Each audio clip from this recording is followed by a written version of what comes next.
Now I want to show you something that will come across as quite interesting.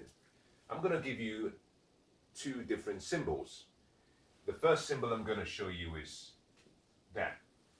You might call it an X, I call it multiplication.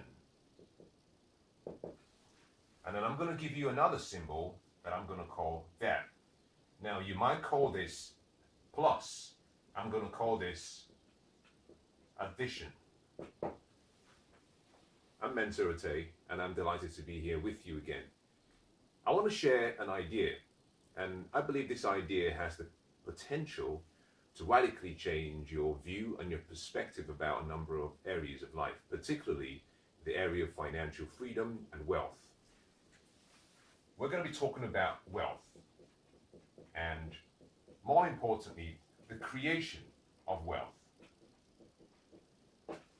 Now, if you're like me, you perhaps were raised with the idea that if you wanted to become wealthy, that you had to become a good saver. And if you saved enough, then someday you would be financially free. Well, that idea or that advice was something that worked before my birth. Unfortunately, it doesn't work today. It's obsolete and it's not consistent with the times in which we live in.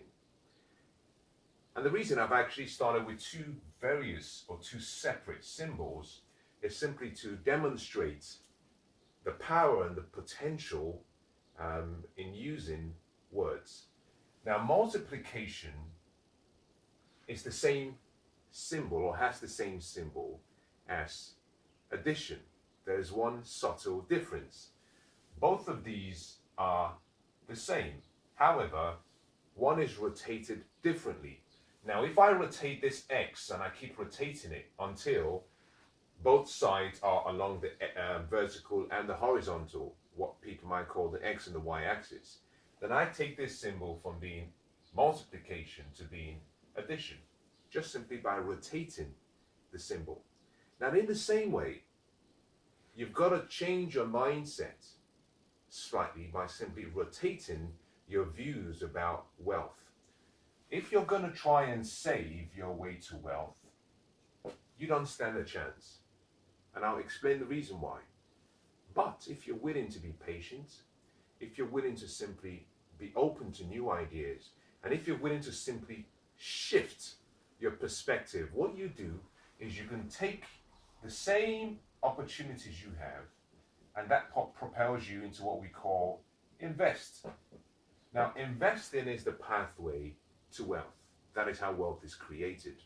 Interestingly, if you save, you will increase your level of, in whatever way you want to measure that wealth, but you increase it. Sadly, you do this incrementally. If, on the other hand, you invest, you expand and you increase your wealth exponentially. And exponential growth is the key to wealth creation. That is the key to wealth creation. Saving was a very, perhaps, useful method back in the day for creating wealth. The advantage it had then was that the purchasing power of the currency was quite strong.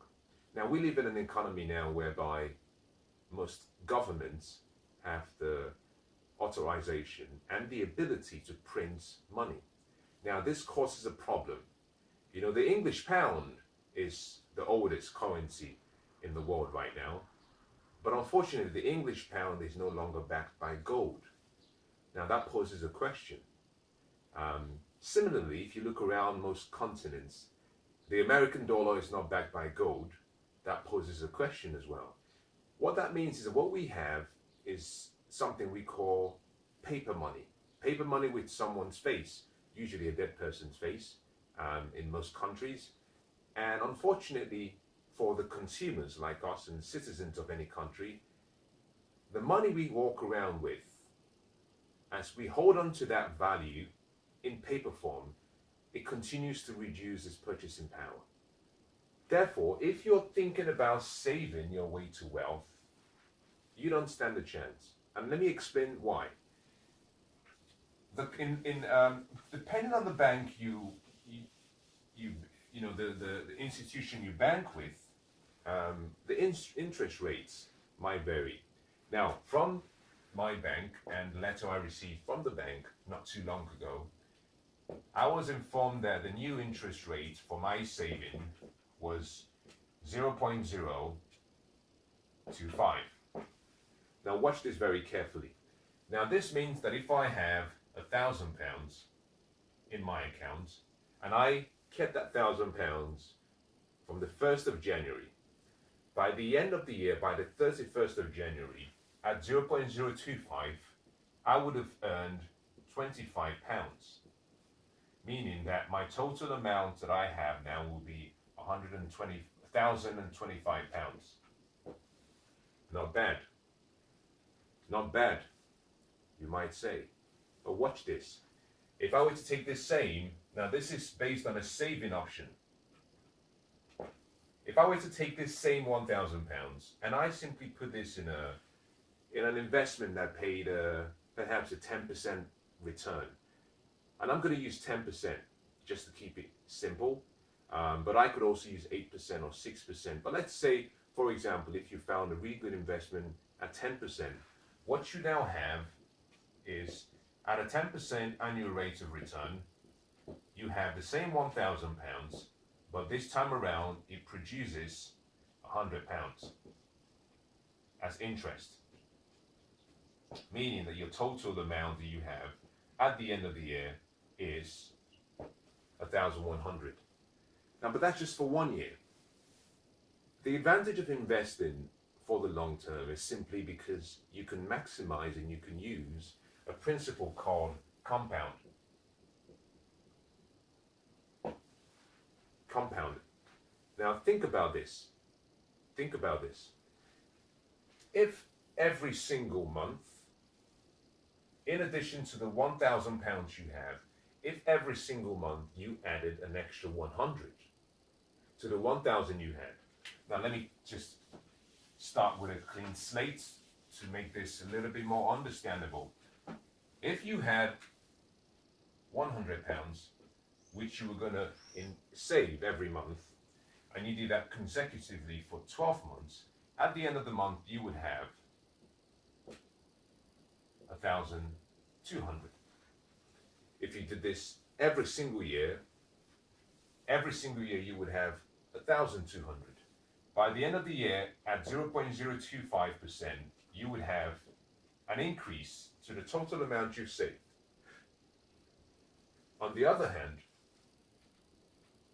if you were to compare what you have at the end of the year at 0.025% interest earned, if you compare that against the cost of inflation, which is 2.5%, then automatically you can see that the cost of inflation far exceeds the interest you're generating from your savings. As a matter of fact, irrespective of what country you live in, you always have to pay taxes on whatever you earn as interest, because that is seen as income. So you have to pay taxes. Now let's just assume in this instance that you are a low taxpayer and you're only required to pay 20% tax. Nonetheless, what this simply suggests is at the end of the year, you're going to have less available to you, having paid 20% of what you've earned as interest in taxes. Now, I don't find that really exciting. Number one, the interest I'm getting is almost next to zero, and the little that I get, I have to pay taxes for it. I find that very, very, very frustrating. I don't like that. I don't know about you. And therefore, you can see, just without even comparing saving to investing, you can see that saving is an obsolete strategy. As the banks continue to print more money, the purchasing power of your money declines. Inflation is wiping out whatever you're saving. But in addition to that, guess what?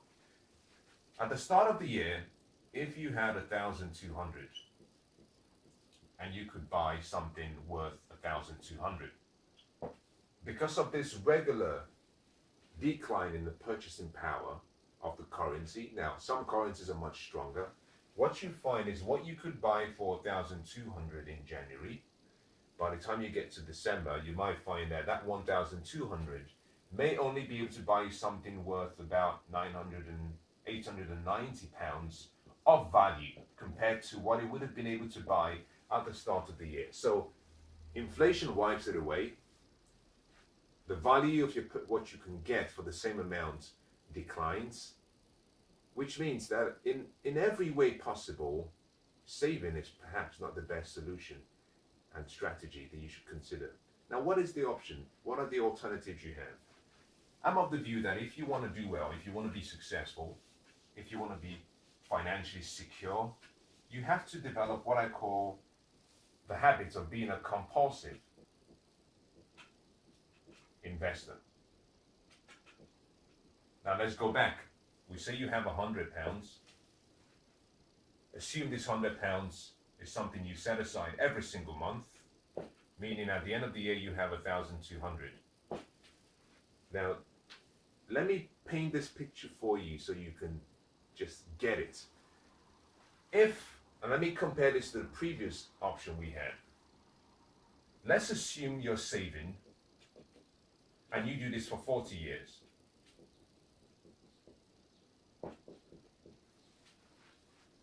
For 40 years you save, and for 40 years you do this. At the end of 40 years, what you would simply have is 1,200 times 40, which will give you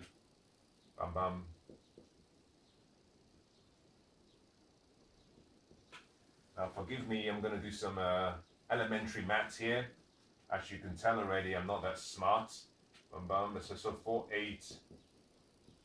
So you have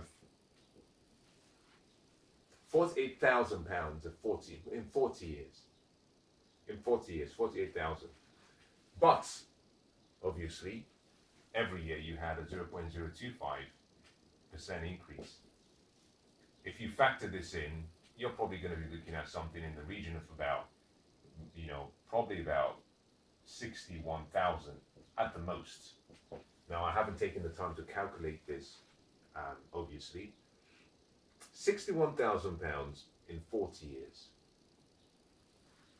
If the same £100 was invested every month in an investment that paid a 10% annual rate of return, and that compounded monthly,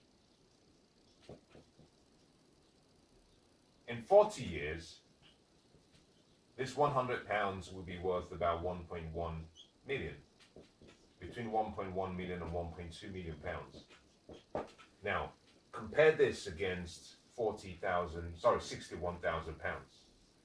Now, even if you were trying to be so generous and you decided that the £61,000 was a bit too small, and you decided to increase it to £100,000, now I'll give you that. I'll give you 40,000 just to keep you happy. You're comparing £100,000 against 1.1 million, between 1.1 and 1.2 million pounds, meaning that by investing, you increase your net worth by more than £1 million compared to someone who saved for the same duration of time. Now, that in itself almost brings to your attention the power that is hidden in investing. And the reason for that is because of the word compound. Now, Albert Einstein said this word was the eighth wonder of the world. The principle behind compounding is that you take a capital investment, you invest it over a period of time, it generates an interest, you reinvest the interest and the capital investment again, and over time it multiplies. Now, interestingly, if two people started saving and the other invested 100, in the first year, if both of them had the same interest rates, assuming, what you find is that for the first 10 years, the person investing will not look any more advantageous to the person saving. However, because of how the compound interest works, over time, the small insignificant decisions you're making over a period of 30, 40, 50 years produces what we call an avalanche of great financial results. So the point I'm trying to make with this is simply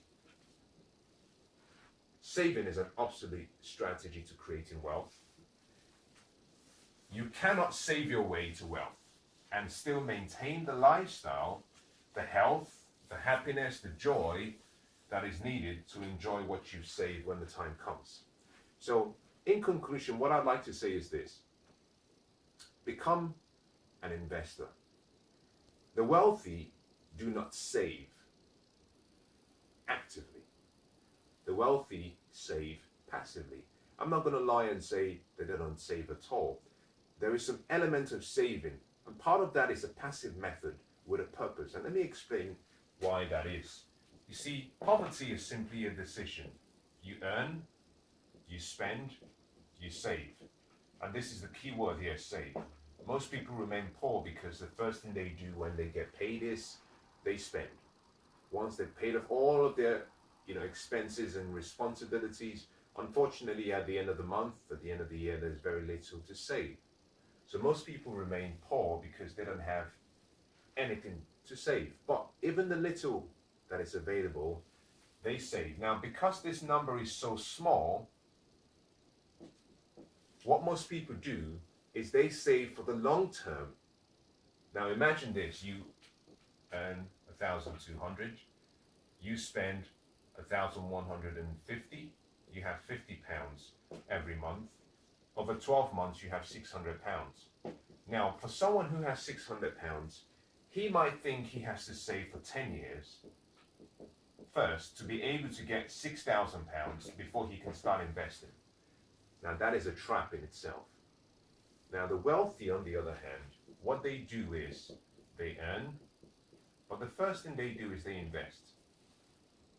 And by making this decision, what they create is a requirement for them to go out and find more, to use what they have as a balance, whether that be a budget, to manage their resources well, but also it encourages them to go out and pursue new investment options. Now, the next thing they do is they spend, and what's left, they save. But now they save passively. By passive, I mean with a purpose. With a purpose. And the whole intention is they're looking for a way to reinvest. Now, I have a personal philosophy. Now, this might not be suitable to you, but here it is anyway. I'll share it, and you can decide whether it's for you or not. I believe that if you're saving for more than 12 months, that's active saving. And that you should never be saving for more than 12 months. Part of the reason I say that is simply, most people are of the view that they have to save for such a long time to find the right investment. Now, in my opinion, if you save for 1 month, that's okay. 2 months is fine. 6 months is acceptable. 9 months, you're starting to get close to the borderline. Now, at 12 months, just by 2.5% inflation already, you're losing money. You're losing money. And therefore, here is my recommendation. You've got to understand this word, currency. The word currency comes from the word in engineering, electrical engineering, meaning currents. The flow, it means movement. Movement, flow. Now, maybe it doesn't come from engineering per se, but I'm being biased now, wearing my engineering hat. It means movement. The more the money moves, the stronger the money becomes. Every economy depends on the movement of money. We call that the velocity path. You need money moving from one location to another to keep the economy growing. Every economy that stops the circulation of money shrinks. The same thing happens to individuals. What you're looking at here is currency. Most people, when they talk about money, they're talking about currency. And this could be dollar, pound, euro.